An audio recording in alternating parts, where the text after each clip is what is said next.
네, 우리 지금까지 중요한 난수 구하는 방법 다 배웠습니다. 자, 랜드라는 함수를 쓰면 되고요. 최대값 설정하기 위해서 나머지 연산자 이용했다는 것까지 했습니다. 그러면 난수 구하는 방법 끝내고 싶지만 아직 하나 중요한 게 남았습니다. 바로 sRand 함수를 통해서 시드 값을 설정하는 것이 중요하겠습니다.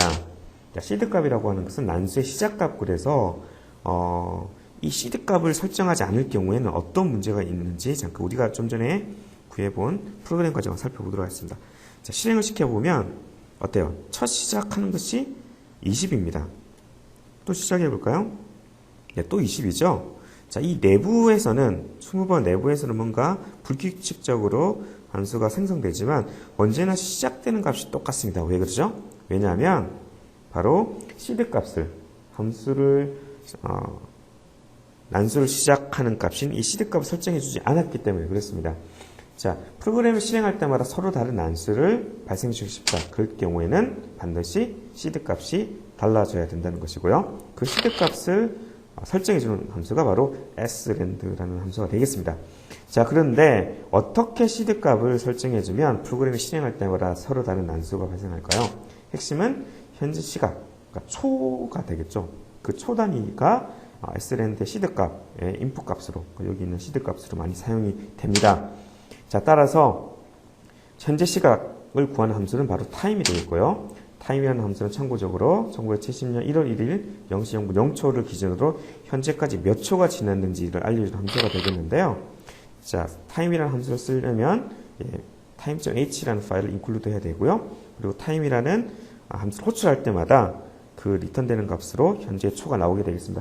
여기서 time 언더바 t는 쉽게 얘기해서 그냥 long 타입으로 생각하시면 되고요. 롱으로 생각하시면 될 것 같고요. 그리고 input 파라미터로 타임에 대한 우리가 아직 배우지 않은 포인터 값이 포인트 타입으로 input 파라미터가 되는데 이것은 편의적으로 null로 설정해 주면 되겠습니다.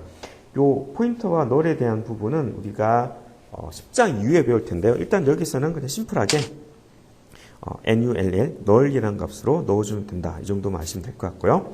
자, 마지막으로 한 가지만 더. 프로그램에서 난수의 시드 값을 한번 초기화했으면 프로그램이 종료할 때까지는 시드 값을 재설정할 필요는 없습니다. 즉, 예를 들자면 처음에 sRand time 이렇게 난수를 초기화해 주시고요. 그 다음부터는 그냥 계속 land라는 함수를 써도 문제가 없게 되겠습니다. 자, 그럼 우리 소스에서 잠깐 다시 한번 살펴보도록 하겠습니다. 자, 여기서 난수의 시드 값을 설정해 주려면 어떻게 해주면 된다고요? sRand라는 함수를 호출해 주면 된다. sRand의 그 값으로 시드 값을 설정해 주기 위한 것으로 가장 많이 쓰이는 것이 어떤 함수? time이라는 함수를 이렇게 넣어주면 되겠습니다. 그리고 가운데 값은 null로 해주면 되고요. 이것은 그냥 거의 암기하셔도 될 것 같습니다. sRand time null 이렇게 해주시면 되고요. 자, 한 가지가 더 남았어. 뭐죠? time이라는 함수 호출을 하려면 어떤 함수? include time.h를 include 해주면 되겠죠. 자, 이렇게 저장을 해서 컴파일을 실행시키면 프로그램 실행할 때마다 1, 8, 14, 0 이렇게 다른 시드 값을 통해서 다른 난수가 발생한다는 것을 확인할 수가 있습니다. 네, 지금까지 우리가 배운 두 while문과 그리고 난수를 발생시킨 거 합쳐서 우리 예제 한번 살펴보도록 하겠습니다. 자, 예제 프로그램은 0부터 9까지 이미 난수를 발생시켜서 그것을 사용자가 맞추는 프로그램이 되겠죠. 이렇게 맞았으면 정답입니다. 만약에 작은 값이면 작은 값을 입력했습니다. 혹은 큰 값을 입력했으면 큰 값을 입력했습니다. 이렇게 출력해주고요. 계속 이제 반복하는 그런 프로그램이 되겠습니다. 자, 뼈를 먼저 살펴보자면, 자, 사용자가 입력하는 값은 num이라고 그러고요. 그리고 또 실제로 발생된 난수를 입력한 것은 랜덤 null이 되겠습니다. 그래서 일단 처음에 난수 초기화, 그러니까 시드 값을 설정해 주고요. 그 다음에 0부터 9까지 난수를 하나 생성해 줘야 되겠죠. 자, 그렇게 한 다음에 이제 두 while문을 쓰게 되는 거죠. 왜냐하면 사용자로부터 값을 입력받는 걸 먼저 해야 되니까요. 그래서 0부터 9까지 중에서 몇 번입니까? 라고 출력해주고 사용자로부터 정수값을 입력을 받고요. 그 다음에 여기서 값을 비교해야겠죠. 값을 비교를 하고요. 모두 세 가지 경우가 있으니까 if, else if, 마지막 else 이렇게 세 가지가 있을 수 있겠네요. 그렇죠? 그리고 그것이 맞았으면 조건식을 봐서 반복을 종료할지 여부를 결정하게 되는 이런 큰 구조가 되겠습니다. 자, 그럼 하나씩 한번 차례로 해볼까요? 자, 먼저 난수를 초기화하는 거 뭐였죠? 네, 기계적으로 sland를 쓰면 되겠죠? sland고요. 초기값, seed 값을 넣어주는 것은 보통 시간이라고 했죠? 그래서 현재 시간은 time. 그래서 input 값은 null로 이렇게 대문자 null입니다. 이렇게 해주면 되겠고요. 자, 그래서 난수를 초기화해줬고, 그럼 실제로 난수를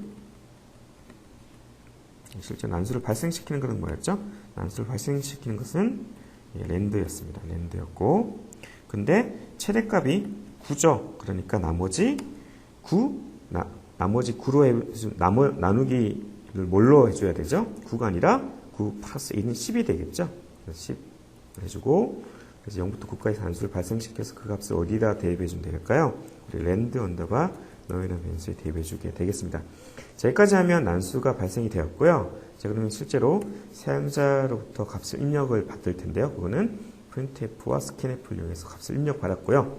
자, 그럼 세 가지 경우가 있죠. 뭐죠? 제일 먼저, 그냥 우리 가장 편한 걸로 봅시다. 맞췄을 경우에, 동일한 경우에, num이랑, land 언더바 num이 같을 경우는 어떻게 되겠습니까? 이때는 정답입니다. 출력해주죠? 줄바꿈 해주고요. 만약에 사용자 입력한 값이 난수보다 작다. 그럼 어떻게 해주면 될까요?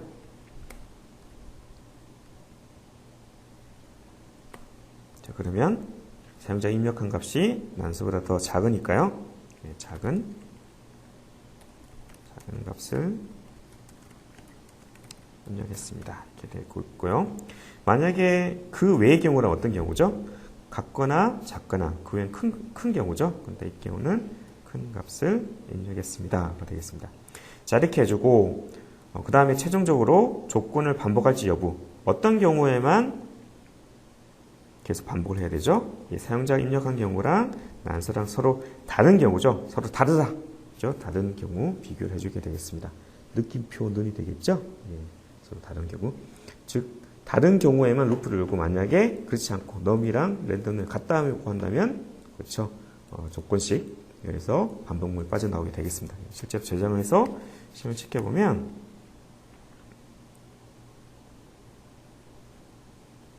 난수가 발생해서 0부터 9까지 5를 해볼까요?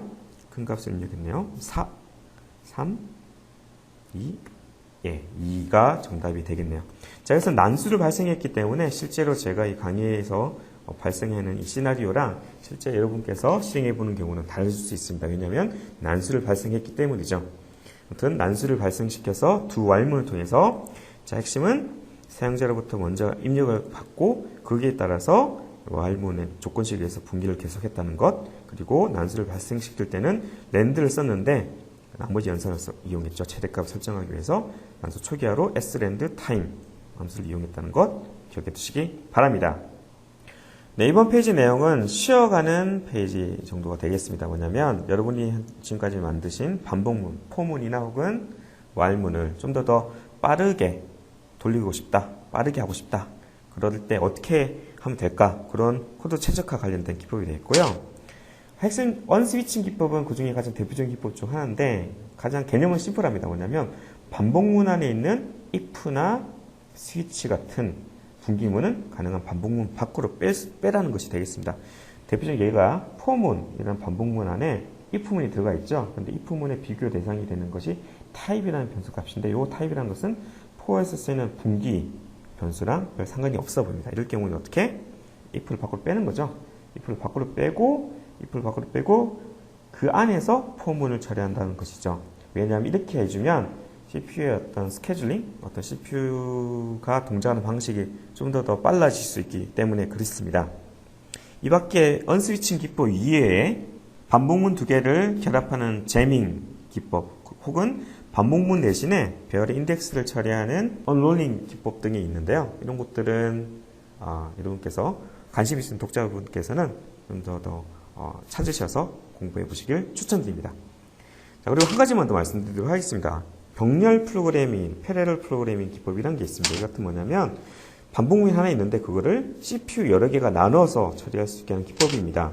이 같은 경우는 최근에 CPU를 여러 개 꽂는다든지 혹은 CPU 코어가 여러 개, 멀티코어인 경우에 적용할 수 있는 기법이고요. 대표적으로 오픈MP 혹은 MPI라는 같은 라이브러리 혹은 기법들이 있습니다. 이것들은 관심이 있으신 독자분께서는 좀 더 찾으셔서 공부해도 좋을 주제로 생각이 됩니다. 자, 마지막 연습 문제 한 번만 풀어보고 이번 주 마무리하도록 하겠습니다. 앞에 우리가 작성한 소스를 두 while문을 썼잖아요. 두 while문에서 두를 빼버리고 그냥 while문을 쓰는 소스로 변경해 보세요.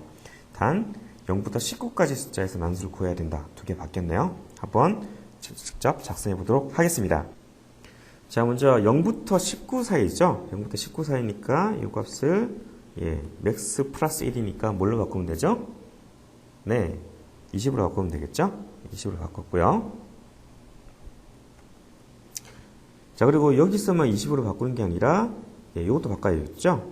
0부터 19번까지 중에서 몇 번일까요? 라고 했는데 책을 보신 분은 알겠지만 여기서 우리가 한 가지 테크닉을 쓰고 있습니다. 어떤 테크닉을 쓰고 있죠? 네, 20이라는 이 최대값과 그다음 19라는 이것을 한 번에 어떻게 같이 한 번에 정리할 수는 없을까? 왜냐하면 이 숫자가 그래서 30일이었다. 그러면 이것도 29로 바꿔줘야 되잖아요. 근데 까먹을 수 있으니까 같은 숫자가 소스 여러 군데 있을 때 어떻게 하나로 정리해서 같이 쓰게 할 수 없을까? 즉, 한 번만 바뀌어도 여러 군데는 같이 따라서 바꾸게 할 수 없을까? 그래서 책에서 제시한 기법은 뭐냐면 상수값을 지정하는 것입니다. 그래서 const int 값으로 해서 max land라는 값을 정리해주고요. 그것이 0부터 19까지죠. 그래서 20으로 해주고요. 그래서 여기서 0부터 max land라는 상수값을 정리해줬고 그것을 여기서 쓰고 있죠. 나머지 영상 이렇게 쓰고 있습니다. 자, 그러면 max land라는 상수값을 정해줬고 그것을 또 여기서 쓸 수 있겠죠. 0부터 %d 번까지 몇 번일까요? 하고 그 값은 maxland에서 빼기 1 이렇게 해주면 되겠죠. 그렇죠? 그렇게 되면 어때? 혹시 만약에 최대값이 29가 되고 싶다. 그럼 여기만 딱 30으로 바꿔주면 여기랑 여기 바꿀 필요, 두 군데 바꿀 필요 없이 한 군데 바꾸는 걸 해결할 수가 있겠죠? 네, 상수 변수를 이용해서 소스 변경할 곳을 한 군데로 간소화시켰다는 것, 여러분께서 기억해 주실 테크닉 중 하나가 되겠습니다. 자, 여기 했고요. 자, 그 다음으로 두 while문 대신 while문을 써야 되니까 일단 가장 심플하게는 while 명령어 블럭 부분을 다 밑으로 이렇게 내렸습니다. 자, 이렇게 하면 어떤 부분이 달라져야 될까요? 두 while문 대비해서. 사실 이 부분이 가장 걸리죠. 뭐냐면 사용자로부터 값을 입력받기 직전에 while문 조건식을 먼저 비교하기 때문에 num 값이 초기 값이 0이니까 만약에 land num 값이랑 num 값이 서로 같다고 한다면 그것은 사용자로부터 값을 입력받기 전에 입력도 못 해보고 바로 이 명령어 블록 바깥으로 빠져나가면서 프로그램이 끝나게 되겠습니다. 즉 land num이 0부터 19 사이에 난수를 발생하니까 모두 20가지 경우 중 한 가지니까 확률 20분의 1, 5%가 되겠네요. 5%의 확률로 사용자로부터 값을 입력 못 받는 일종의 버그가 발생하게 되겠죠. 자, 그런 상황을 막으려면 어떻게 하면 될까요? 자, 5% 확률을 0%로 만들려면, 즉, 버그를 없게 하려면 어떻게 하면 될까요? 즉, land num이라는 변수가 절대 나올 수 없는 값으로 초기화를 해주면 되겠죠. 어떤 값이 될까요? 여기서는 일단은 -1 값이 되겠네요. 즉, -1 값이 되면 최초 값이 -1이기 때문에 그 경우는 land num이 어떤 값이 되더라도 여기서는 0부터 19 사이 난수를 발생하는데 항상 참이기 때문에 무조건 사용자로부터 값을 입력받는 이 명령어 내용 부분이 시행이 됩니다. 즉, 두 while문과 같은 식으로 동작을 할 수가 있겠네요. 자, 이렇게 해서 실제로 시행을 시켜보도록 하겠습니다.